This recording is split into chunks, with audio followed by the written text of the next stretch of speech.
Good morning, everybody. Thank you for joining. So it's a real pleasure to host these spaces today for Nexa, Bitcoin Unlimited, and OSL Pay, who we had the pleasure of meeting in Monaco at WAIB Summit. So the topic of today is the next billion users, why blockchain alone isn't enough.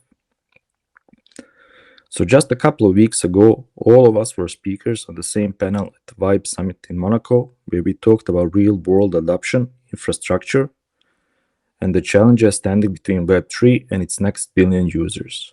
It was a rare chance to bring together protocol builders, payment infrastructure providers, and decentralization advocates all in one conversation. And we realized that there is so much more to unpack. So today's Spaces is a continuation of that momentum. We're diving deeper into the question. Blockchain is evolving fast, but is that enough to onboard the next billion? From payments to scalability to real-world access. Let's get into it. So first question goes to Ali. Despite growing infrastructure, we are still far from a billion users. Why? Thanks, Don, and the rest of the team for getting this organized. So, firstly, I would like to say good morning to you, and I'm assuming we've got a global presence here in terms of people from all different parts, in terms of just the panelists. So, Don, just going back to your question as to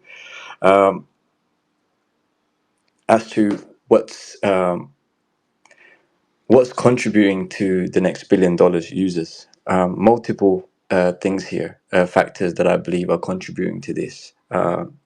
So the unbanked sector. So there's a vast majority of the world that doesn't have bank accounts, and they all tend to use fiat or some sort of a value service to exchange goods.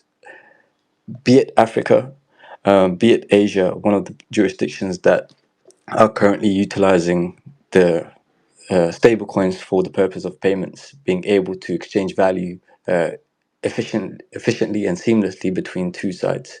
For example, suppliers paying for goods. I mean, suppliers providing goods to their merchants, and merchants paying their suppliers for the relevant payments.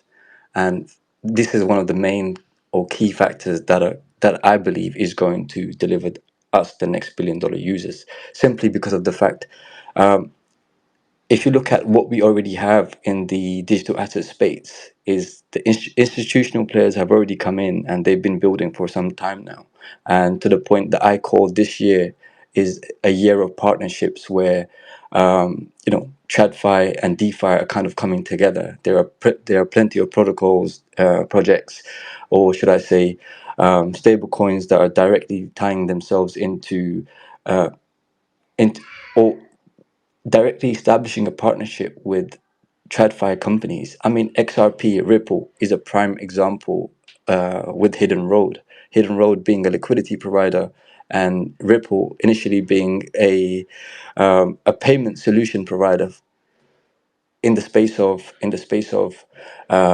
payments, and basically streamlining that process better for institutional adoption. Thank you. That's really interesting. I really love your insights. So what would you say what is the most misunderstood about real adoption? At this current moment in time, that I think folks believe, or there is this should I say there is this focus within the space that somehow the crypto adoption will come from institutional side, or it will come from the fact that more institutions will come into this, and gradually this will move forward and deliver us the $1 billion users. However, my take is this, that the $1 billion users will come from my perspective, other parts of the world, be it Asia, be it Africa, be it Latin America. I believe these are the jurisdictions where stable coins are being used as a as said before, as an exchange of value. Whereas in Europe, and I personally speak from my experience at play here as well, dealing with different types of clients from different parts of the world, you pretty much get a good grasp of what stable coins are being used for. And from what I've received over the period is that payment method is amazing. And this is for Africa, Asia, and Latin America. Whereas Europe and Middle East have been more for the fact that it's more a case of a transition into DeFi. So, for the purpose of wealth managers are introducing digital assets to their clients, and there is that push where where digital assets are being promoted as the next creation of wealth is going to be within digital assets, and that's where I felt like the European market is more towards holding and using it as more of an investment asset. That's really interesting perspective. Does anybody else have to add something to these two questions? Feel free to say so. Hi, everybody. Speaking. I'm Andrea I'm a Nexa Core Developer. I have to say that the insights and then what Ali described here is pretty on point on both questions. I just want to underline the unbanked facet of the entire meta. Like, if you really want to spread crypto to the next billions rather than just 1 billion more than what we have right now, we are for sure in need of meeting the demand of those guys that does not have a bank account and need to transact to live their life. And so this means that we need to very much be focused on that. Also, of course, in the more developed markets like European Union, United States, and such, we for sure can focus on other matters. But those part of the world is about 1 million people. The unbanked are like threefold, fourfold of what we are currently aiming in the first world country, if we can use that definition. So yes, I think that both matters, but the higher numbers are in the unbanked side of the things. Yes, I totally agree. So if anybody wants to add something else, feel free to, or we're moving to a second segment. So what's missing from the stack? I'll speak. Andrew Clifford from Bitcoin Unlimited. And it is interesting, this question about the billion users and making crypto available to the unbanked. But the reality is that the world's population who do not have a bank account have very little money. So probably less than 1 or 2% of the world's money is held by people who do not have bank accounts. Everyone who has bank accounts adds up to 98% of the money. So when we say we want to onboard the next billion users, are we really wanting to onboard people, or are we thinking about where is the world's money being held and used? Do we want crypto to represent most of the world's money, or maybe just empower obviously a huge number of people, but their economic footprint is very small? And to be fair, we should actually target both. We need to succeed in the wealthier countries, and that includes countries like China, where people have bank accounts very widely, and India as well, and not just the West. But then there are millions of people, obviously, without bank accounts, and they need financial freedom too. So it is two big areas that need to be targeted.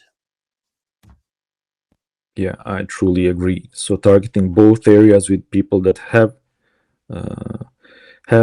bank accounts and those that are unbanked is the crucial for the next billion users, because those that don't have banking solutions, they have much easier way of getting a phone because everybody has one, and opening a crypto wallet. So I think both segments are equally important. So let's move on to the part number 2. So question for OSL Pay. What do fiat on-off ramps unlock that blockchain alone cannot? Thanks, Don. Once again, one of my favorite questions, to be honest. So fiat on and off ramp. I often describe this to my clients as the gateway, an entry point and an exit point. We are the bridge. So OSL Pay facilitates fiat on and off ramps in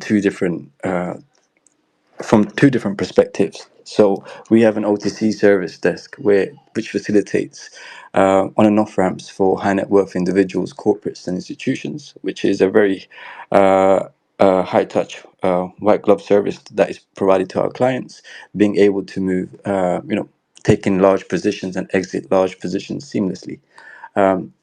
Equally, on the other side, what we have, which I believe is something more for the masses, which is our retail product, which is a fiat on and off ramp SaaS based API that we provide to various different crypto native companies, which allows them to be able to offer fiat on and off ramp capabilities to their clients, which allows them to either sell or buy seamlessly on their platform. So we act as an infrastructure provider.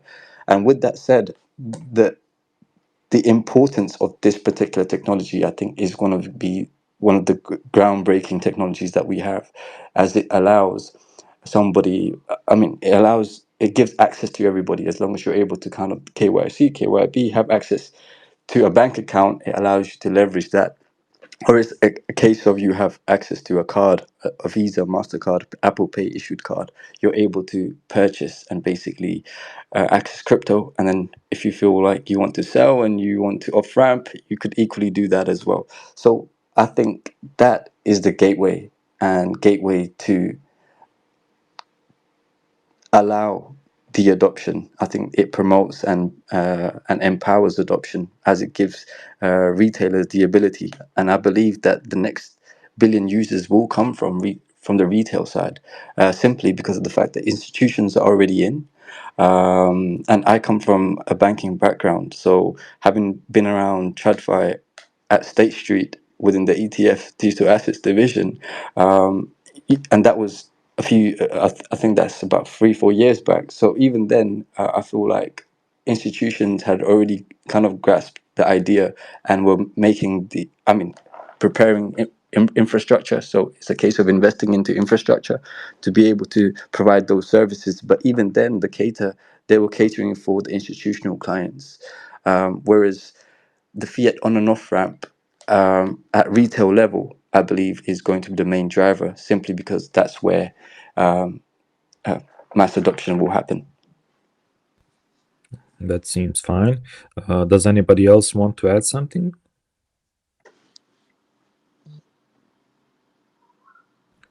I Okay. guess. Yeah. Oh, sorry. I guess that yeah, for sure, on and off ramp to crypto is an unbearable role to play, and a future to provide to people, and then it is the necessary first step to go forward, or at least have the possibility to introduce a circular economy where people earn in crypto, spend in crypto, and so can have a way to choose between stay off fiat entirely if they want to, or using exit ramp or in ramp when they need, in case for whatever is the reason. Maybe there are goods that can be bought via crypto. But I mean, we are very far from that situation, in my opinion. And then payment processor will be fundamental to get there, which means giving people choice to stay in crypto in a circular economy or using in ramp or off ramp when they need to. Thank you for your opinion. So let's move on. What role do regulated payment access points, Visa, Bank, Apple Pay, etc. play?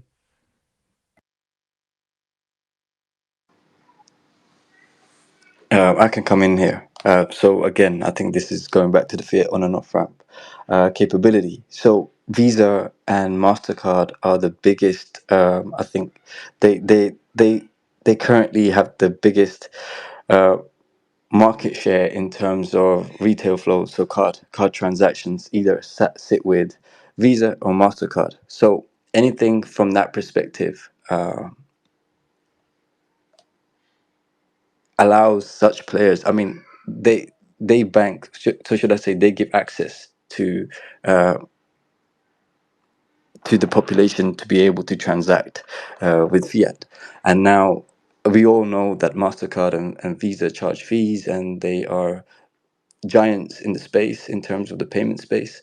And I think this is what kind of shakes the status quo in regards to what digital assets are going to do. Yes, we need these players, Visa and Mastercard, in order to allow for and there needs to be a bridge between with these players to allow users, or should I say, crypto users, to be able to transact, buy or sell and settle. So these partnerships are equally important. So the marriage between TradFi and DeFi, in my opinion, is equally important. And with players like Visa, Mastercard, and Apple Pay and others allowing their clients to be able to leverage their capabilities to transact with crypto companies, which I believe wasn't the case where cars were being blocked about 5 years ago if you were to kind of transact with a crypto company. But now I think the stance has shifted simply due to the institutional, and I think the overall momentum around the crypto space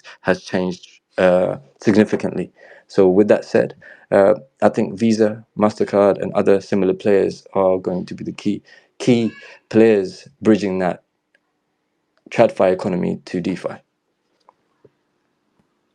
Yeah, that seems perfect. Anybody wants to add something?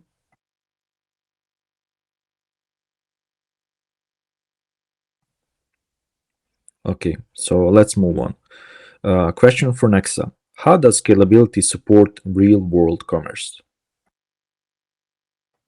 Well, without scalability, there's no way for people to use crypto in the real world, be it face-to-face or online commerce, unless we reintroduce third parties again, which is the antithesis of one of the funding principle of crypto, which is let people to transact with each other's in a peer-to-peer fashion without the need of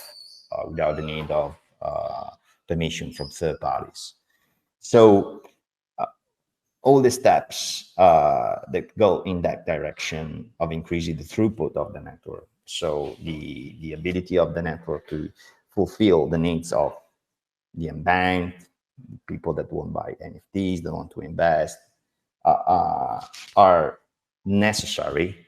And speaking with the Nexa glass on, be it hardware acceleration, double spend proof, Tailstorm, or everything that we have in our pipeline, it is a step in the good direction. We need to be able to absorb thousands of transactions per second.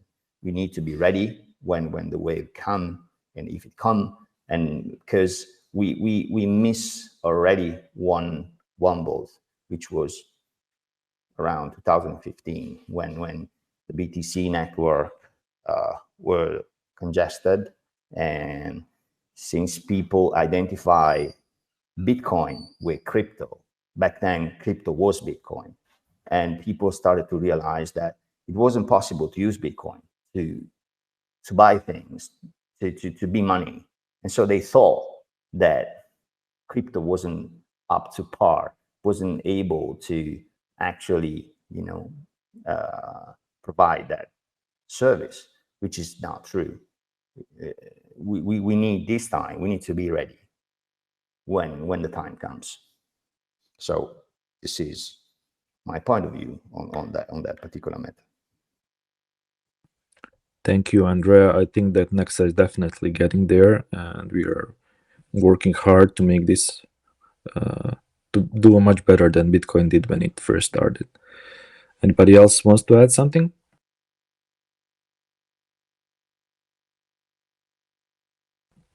Okay, one more question for Nexa. What are the gaps between blockchain tech and daily user utility? Well, so like I was saying before, we unfortunately, due to the history of crypto, around 10 years ago, we gave the impression that crypto was not medium of exchange, was not a peer-to-peer monetary system, because people at certain time that used to buy things that, I don't know if people remember, but back then, Microsoft, Expedia, there were a bunch of very big companies that started to accept Bitcoin to sell things, to sell services. There were also a game company online, Steam, maybe, I don't recall. Yeah, it was Steam. The wave were very fast, and the pace was increasing. The adoption in terms of medium of exchange was around 2014, 2015. Payment processors like the first one that we had, like BitPay, was growing like crazy. But at a certain point, we hit the throughput limit of the network, and payment that before were like super frictionless started to become a pain, because the fee were unpredictable, confirmation time were unpredictable. So everyone in the space, at least the companies that started to use crypto to accept, to sell services, started to think, and also the people that were using and was not as tech savvy as we are here in this panel, thought, oh, crypto is not working as money. We can use it for, we have to use it for something else. Maybe investment, maybe, the digital gold narrative and stuff like that. What we need now is to bridge, to remove that idea that has been, has been started back then, and be ready to absorb all the use that will come.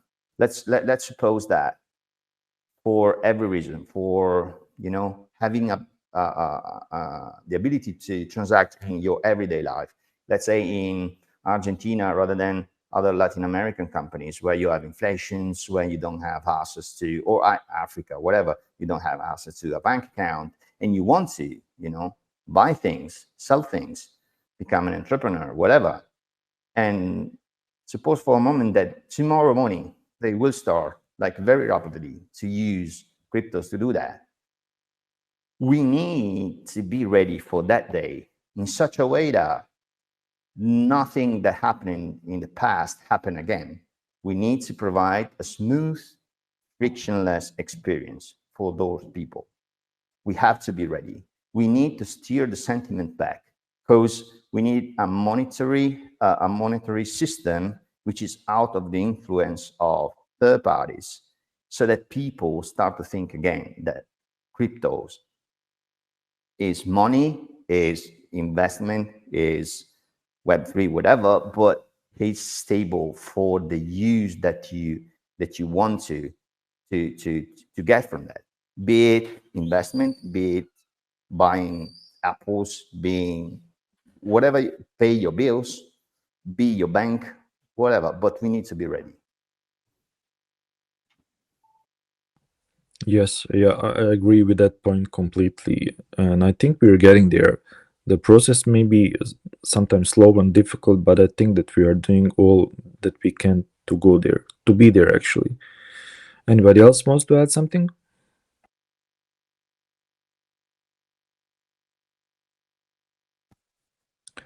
Okay, so let's move on to Bitcoin Unlimited. Why hasn't scalability alone driven mass usage of Bitcoin or crypto? Right. This is a great question, actually, because the scalability is actually relatively recent to crypto. And just as Sigbert was saying, back in 2013, when BitPay came up with their payment solution for retailers, and there were a lot of businesses in places like Arnhem in Holland and Berlin in Germany that were accepting crypto, accepting Bitcoin, actually, just Bitcoin as a payment.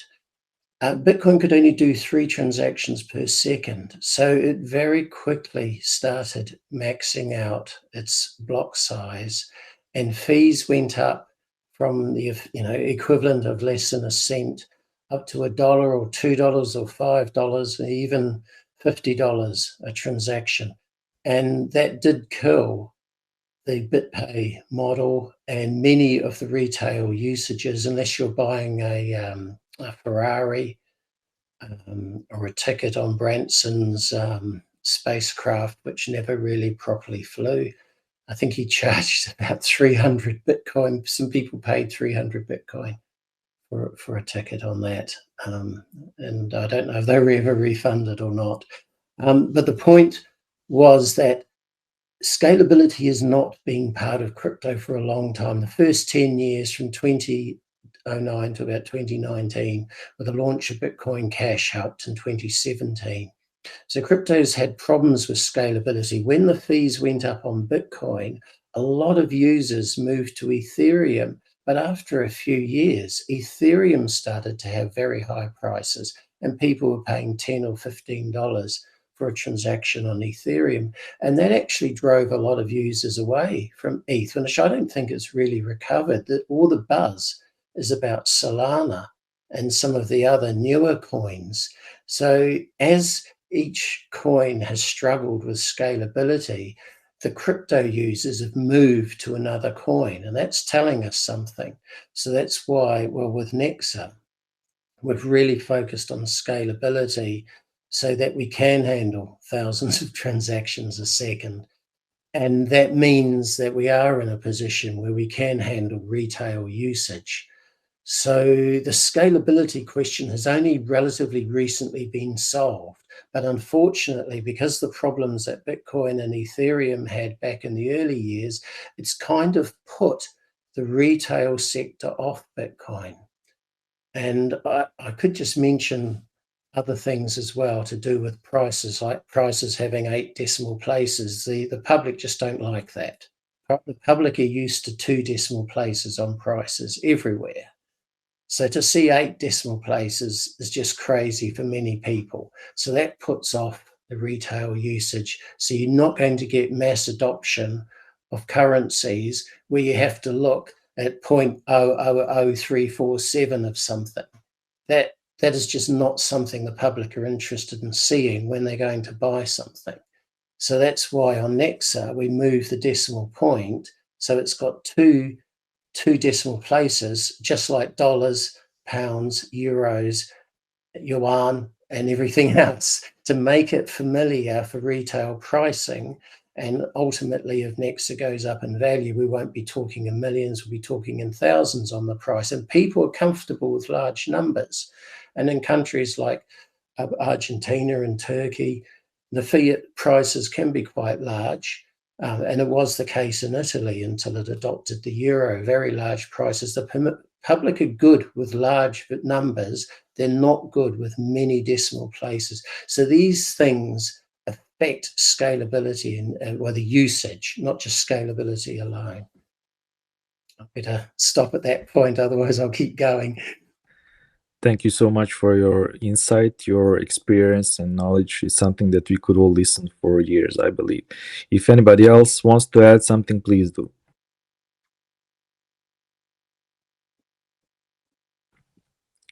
Okay, let's move to another question. What bottlenecks do you still see on the adoption side?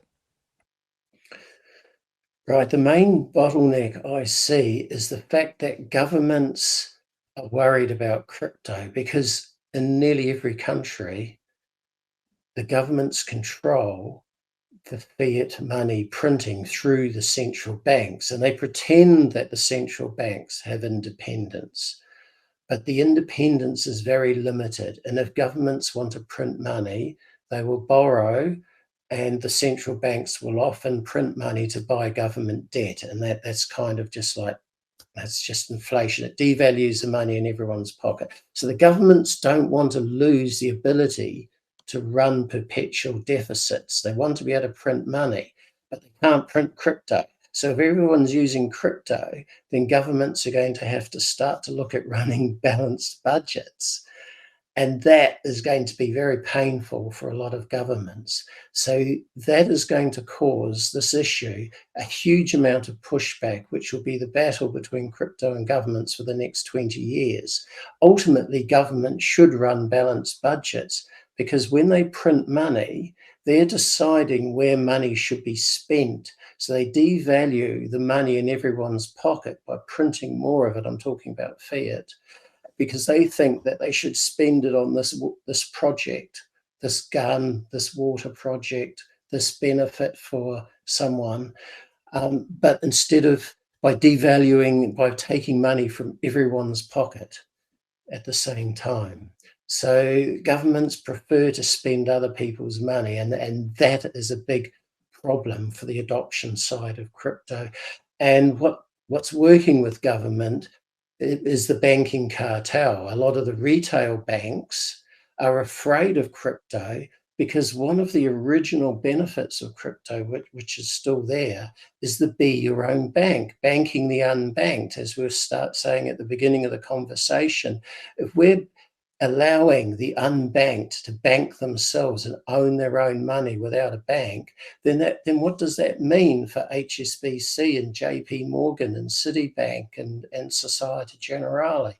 It means that they're all going to lose market share. So the banks and the governments are allied in stopping the adoption of crypto. That's the biggest bottleneck. Yeah, I totally agree. That's really unfortunate. Yep. Does anybody else wants to add something, or we should move on?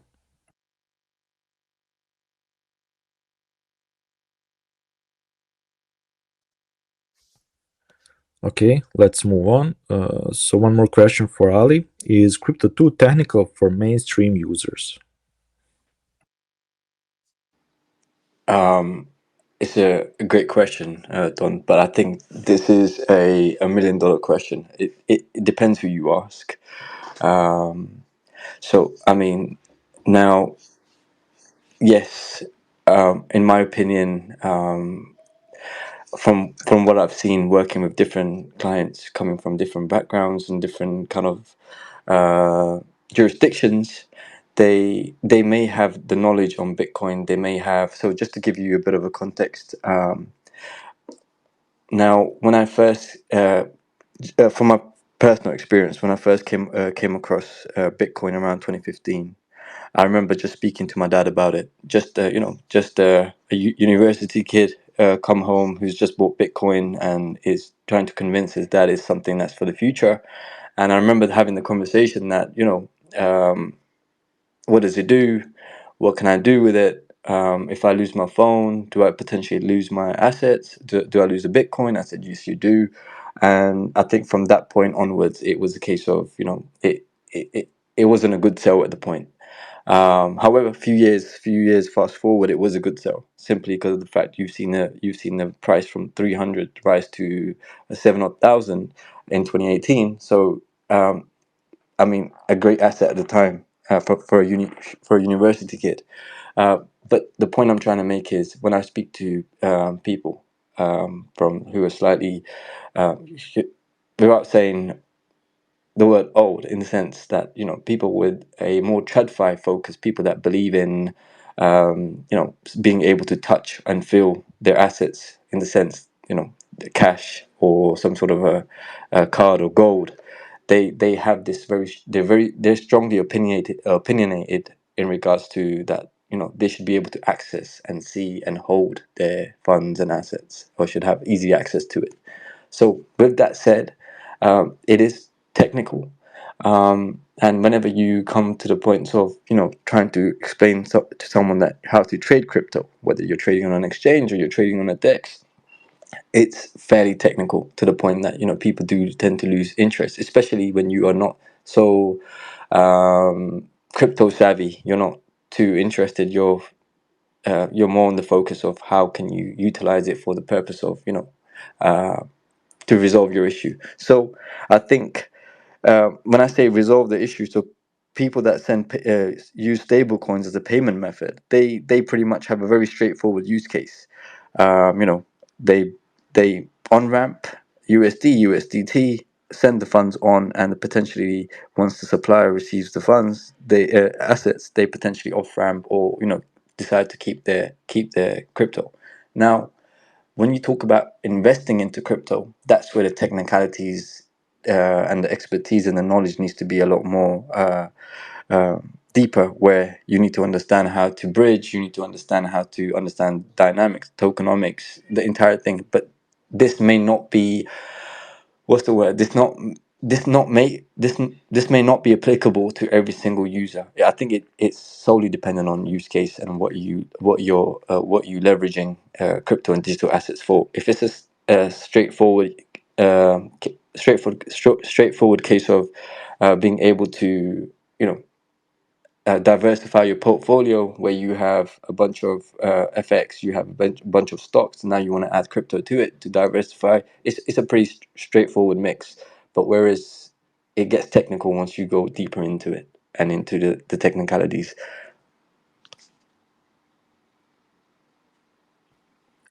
Thank you for your insight. I really appreciate your background story, and I totally agree. Whoever makes the app that's really super intuitive will win the race. If anybody else wants to add something to this, feel free to do so. Sure. I think that it's not. I mean, for sure, there is a lot of technical things that you can, you know, get deep into it if you want to when it comes to crypto. But I think the main two things that we need to realize is that it's not very technical. It's sort of knowledge that everyone can grasp. But the problem is that they are you know, living in a world where nobody knows what money is in the first place. There are two points, in my opinion. Like, people don't know what money is, and this is one of the things that make crypto adoption like more difficult than it could be if people actually will know what money is. Because when they ask what I can do with Bitcoin, what I can do with crypto, what I can do, what they actually are asking for is what money is. Because if they knew what money is, their question would be more specific, maybe focusing on the actual practicalities of having a wallet, spending it, and stuff like that. They are a little bit afraid of crypto because they don't know what money is. I don't know if I made my point across, but if you don't know that, understanding crypto, like even in the most basic function, which is medium of exchange, is more difficult than it should be. The second point is that when Ali said that his father stop considering crypto when he understood that if he lose the wallet, he lose the money. It is the same thing. It is the same thing that you have with cash. If you lose your cash somewhere, you lose your money. Someone grab your cash and they are owning it right now. For sure, you can have millions in your wallet if you are crazy enough. And if you lose the device where your wallet is installed and you don't have backup and stuff like that, you are pretty much screwed. But it all comes down to the usual model. With great power, which is be your own bank, comes great responsibility. So yes, there is a technical gap that we for sure have to fulfill, to reduce, to remove, make everything frictional and smooth. But I think that for having like widespread use of crypto, we need to the people need to be aware of their role in the system. They have to know what money is for real, and they have to be aware of the fact that they have to be responsible for managing their own wealth. Thank you, Andrea. That's really useful, and that really makes sense. I'm speaking to a lot of people that are aware that crypto exists but have no idea how it works. So I think there's two approaches to that. Some want to be their own banks, but some don't want to be their own banks because they don't want the great responsibility, no matter how big the power is. Sure, I agree with you. But luckily enough, there are a bunch of instruments right now that we borrow from TradFi, like ETF, SAPO, custodial services, and stuff like that. The same thing that we had for gold for a very long time. You can, buy gold, store it, and a third party store it for you in some, big vault in the Swiss Alps or anywhere else in the world. But the problem is that we need to have the possibility to choose which is our path, right? Like, it is okay for people, or for everybody to, have less responsibility and trade that responsibility with a bit more trusting in third parties. But there has to be a possibility for people to say, okay, I will want to have a part of my, of my wealth like in crypto, and I want it to have direct access, and I don't want anybody to have to do with it. I will deal with it as long as there is choice. I'm good. But yeah, like I said, there is a bunch of prerequisites that has to be there. Like, people has to know what money is. People has to be aware of the responsibility and stuff. Like, yeah, and it is difficult because nobody told you what money is in high school or even in elementary school, and we are used to have the bank that look after your money, and you don't have even the possibility to keep your money. I mean, unless you're a grandpa from mid 19th century and you want to keep your cash in the mattress or something. But in these days, basically, I don't know, maybe Ali knows, but the amount of money that is out there are in digital form mainly. I don't know the proportion, but I guess it's well above 50%. So yeah, that's it.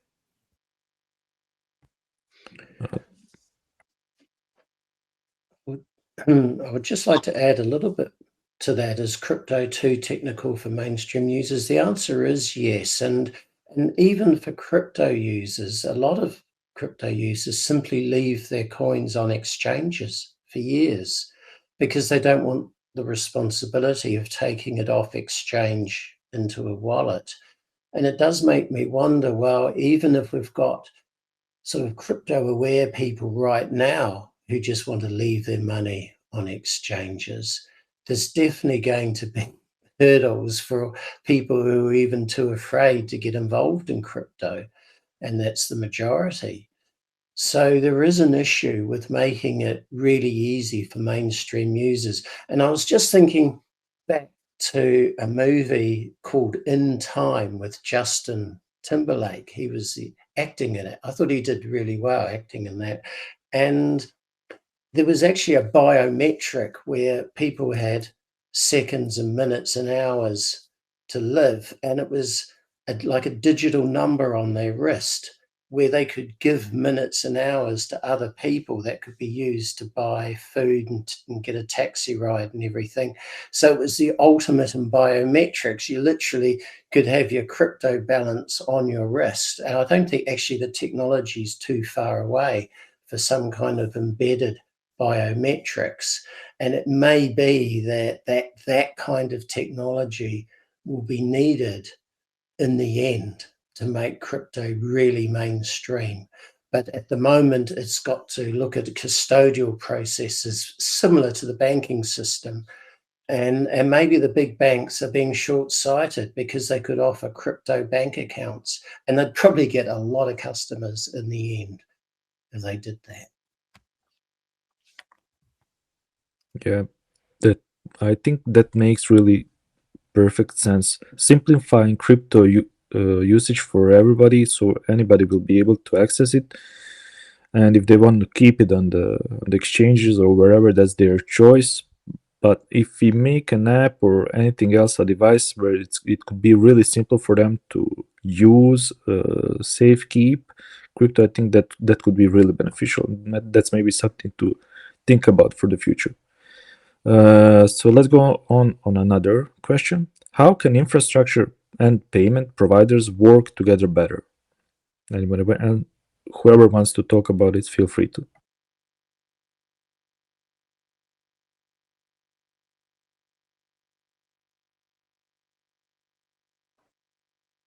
Yeah, but I have not much experience on that side, but I'm sure that I don't know how to improve the current situation, but for sure I can say that payment provider have the chance to make the crypto experience more familiar to new users, like more smooth, like we said before, like reducing the amount of technical knowledge that and tech savviness that the user has to have to experience pay for servicing and goods in crypto.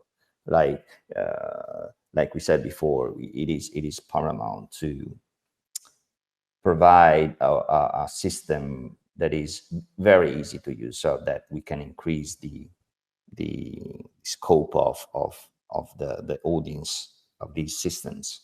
And for sure, the infrastructure like Nexa and other cryptos has to do anything they can when it comes to make the work of payment providers easier and more efficient. But maybe Ali can add something to that. Yes, Andrea, I was just about to. So thanks. I think this is something that we as a company are doing, and I think this is something we're very proud of as a large organization, being an exchange, being a custody provider, having a wealth management platform. We're one of the first to have that within the crypto space. I mean, I'm sure there are other players, but we are a player which is fully regulated, listed on the Hong Kong Stock Exchange from our parent company perspective. So from that perspective, I think we are already trying to bridge that gap by ensuring that the infrastructure is seamless and allows and it kind of coincides with the new age of digital assets. So leveraging and having the right banking partners, should I say, and having the right infrastructure partners, payment providers, is equally important for a business to be able to leverage this type of capabilities. I think there are tons of players that have come into this space and have built a quite seamless infrastructure that allows one to receive money. There is an element of instant conversion, which allows the merchant to receive fiat should they wish to. And then it's a case of making various different options available to merchants. So, for example, I feel like when the likes of Amazon and the likes of McDonald's and, KFC, huge retailers, once they move into this space, I think they will be able to leverage this infrastructure, and once they come in, I think it will just be a case of giving the retailer the choice as well, whether they want to receive their funds in which crypto asset, or do they want it in a fiat currency, and which fiat currency do they want. So I think it's a case of giving access. I mean, firstly, building the infrastructure, making it, having that bridge between the infrastructure between the payment providers and the digital assets, so the conversion becomes seamless and access becomes easy, I think would be the most important phase. Thank you, Zain. That's a very good point. Does anybody else wants to add something?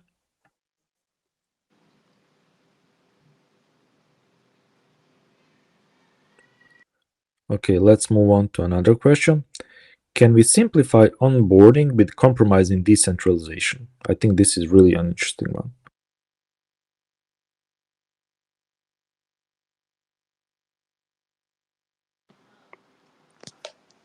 If I may. Yes, please. If I may, just a quick one on this. I think this is definitely one of those questions we often ask ourselves. If we hold our funds at an exchange, is it decentralized or is it centralized? And I think the answer is pretty much clear. It is a centralized setup. Same with the banks. We hold our funds in a bank. It's pretty much a centralized setup.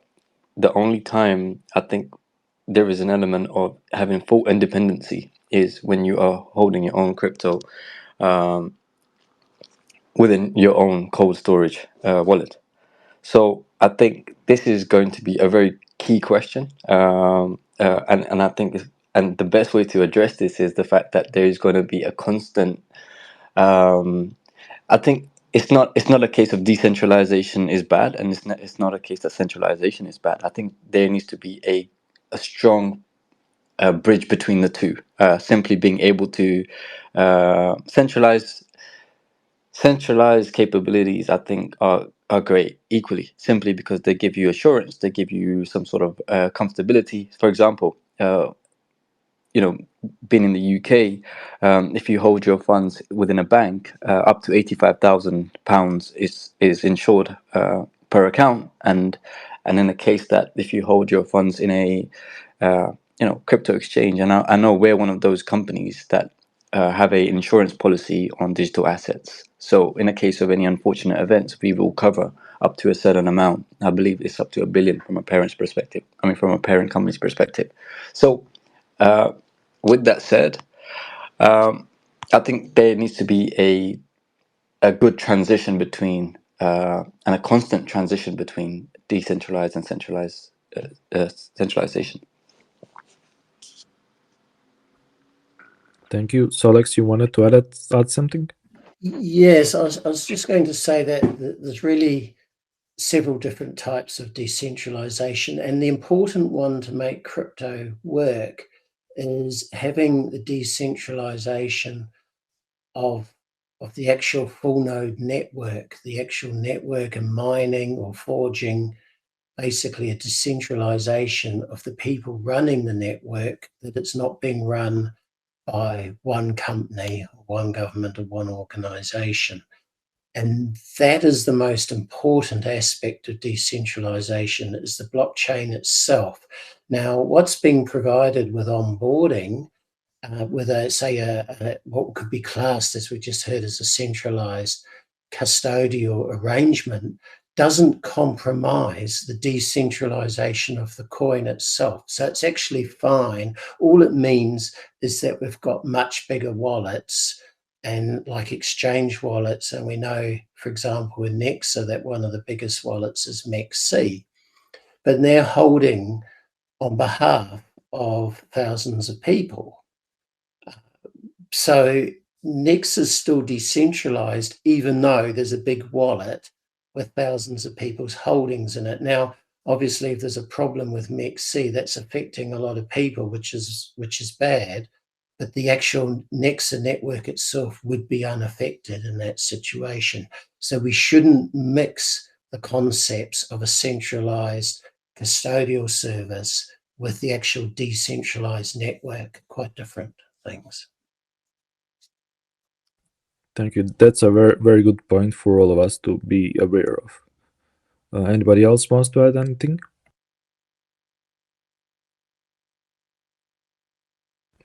Okay, so let's move on. This question goes for OSL Pay. You operate in Europe, LATAM, C. What do regional users' journeys look like?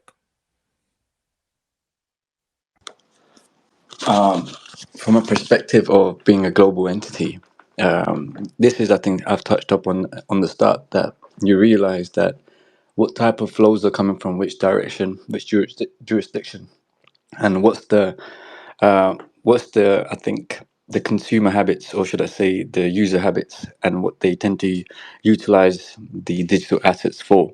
As mentioned earlier, Asia is very hot in terms of stablecoin as a payment method, and I believe so is Africa, and I believe so is Latin America, and I think that is strongly because of the fact that some of these jurisdictions tend to have they suffer from connectivity. So Africa being one suffers from connectivity, global connectivity from a banking perspective.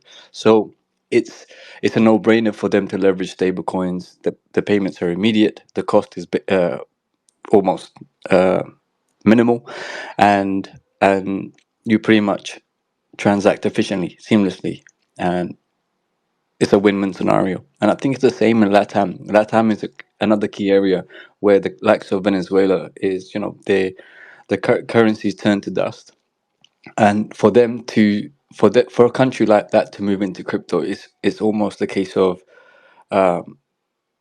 it's possible, simply because they're at a stage where fiat has shown that it's not worked, and locally El Salvador, being a neighbor in the region, is a Bitcoin capital, a Bitcoin hub, where they're doing everything from a government perspective in Bitcoin, whether it's mining, whether it's crypto adoption, whether it's a legal tender, for even someone setting up a stall, selling fruits, for them to be able to accept Bitcoin. So I think it's a case of different jurisdictions tend to have a different take on how they leverage digital assets. But in the countries, so just to put in a nutshell, third world countries, second world countries, where the payment systems are not doing so well, where the currencies are as volatile as crypto market, why not be in the crypto market?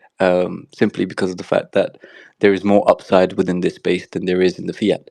And if you look at fiat from a 50 years perspective, it has significantly, has been devalued over the course.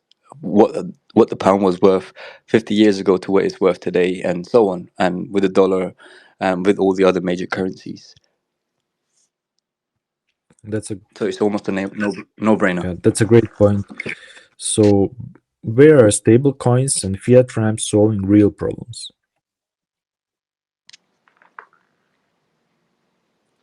Exactly that. So a lot of my Asian clients coming from Asia, be it Singapore, Hong Kong, and other parts of the world, where they they're paying suppliers, or they're receiving funds from suppliers. And I know, for example, Africa's a huge hub for new developments taking place, and it's a case of clients struggling to pay for goods, simply because of the fact that a lot of African countries don't have great banking connectivity.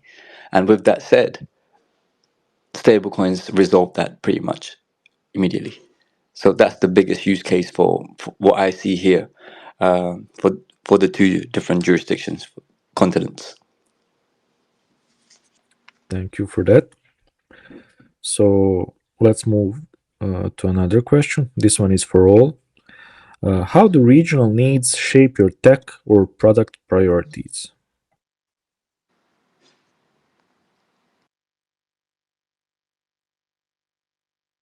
Well, I think that if on talking about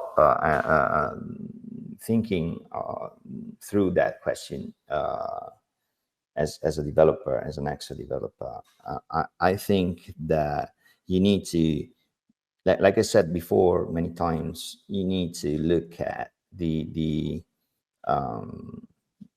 the moment where a sudden increase in usage can hit your network. So independently from the regional, the regional needs and these potential uptake are very linked together.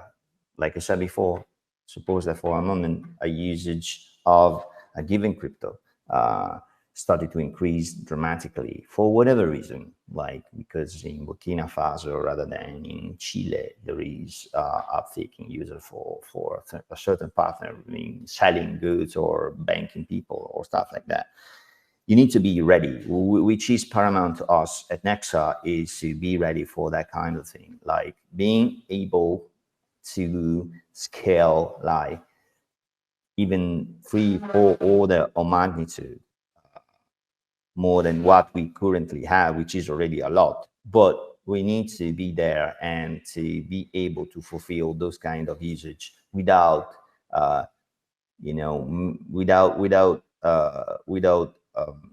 making the experience for users painful, and make it smooth and frictionless. Thank you. Anybody else wants to add something? I would just add that we're sensitive to multi-language support, certainly on our website about Nexa, and I think making it easy for non-English speakers to access crypto is really important, especially for banking the unbanked. And that's an important regional need, is personalization of the products in that way. The other thing is support on native, sort of locally used wallet providers, for example. That, say in Chile, they might have some particular wallet provider that's not used elsewhere in the world. If there's a real interest in Nexa, then we would want to try and engage with that company to see if we could get Nexa supported. So those are the kind of regional priorities I would also think about as well. That's a very good point. Does anybody else wants to add anything?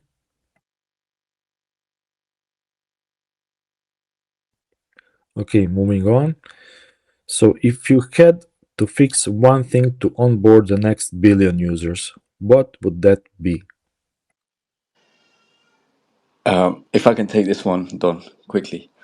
My first thing would be, coming from a banking background, I said earlier, I would firstly fix the banks, major banks, because I feel if the major banks were able to enable crypto, and were able to kind of take the first steps within developing and understanding crypto, I think crypto would become a very safe place for everybody.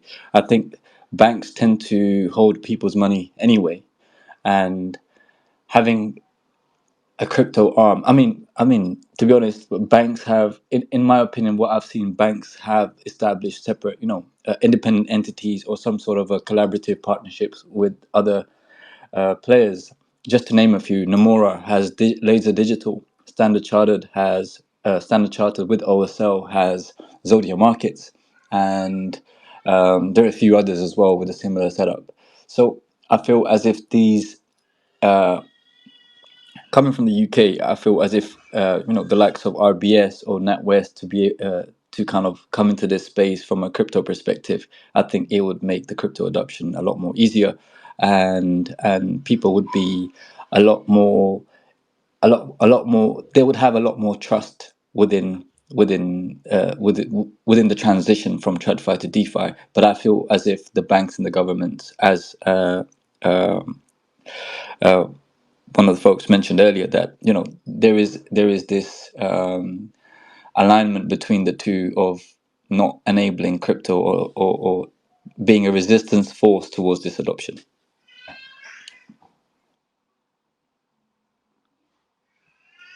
Thank you. Anybody else wants to add something? I'll just add my own thoughts to that. I think the most amazing thing that could happen would be United Nations conventions signed by many countries against central bank digital currencies. Now, I know that In the United States, the Trump administration is looking at preventing the Federal Reserve from issuing a central bank digital currency. And I know in Australia, there's similar initiatives so that the Reserve Bank of Australia won't be issuing one either. We need to see that in a lot more countries. And it would just be wonderful to have a UN convention against central bank digital currencies, because all that's going to do is preserve the failings of the fiat system and slow down proper decentralized crypto adoption for decades. Andrea, you wanted to add something as well? Oh, well, I risk to sound like a broken record, but you know, I'm obsessed with the readiness that we have to have once one of the things you mentioned will onboard the next billion user. I'm more, let's say, I'm more focused on accepting and fulfilling the needs of those, you know, wave of people that will come, rather than, you know, kicking off the wave. So I'm pretty sure that those two things that Ali and Solix mentioned are very would be very very good, and then it could be potentially trigger the next wave of adoption.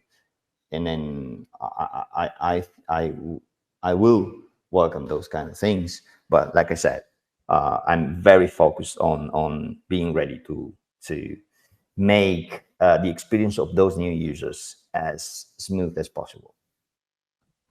Thank you. That's really great to hear. So basically, this is the last question for today. So thank you all for joining this space. Your time and energy mean a lot to us. So until next time, stay curious and stay connected. Thank you all once again. Bye, everybody. Bye. Thanks. Bye. Thanks, everyone. Have a great one. Take care. Thank you.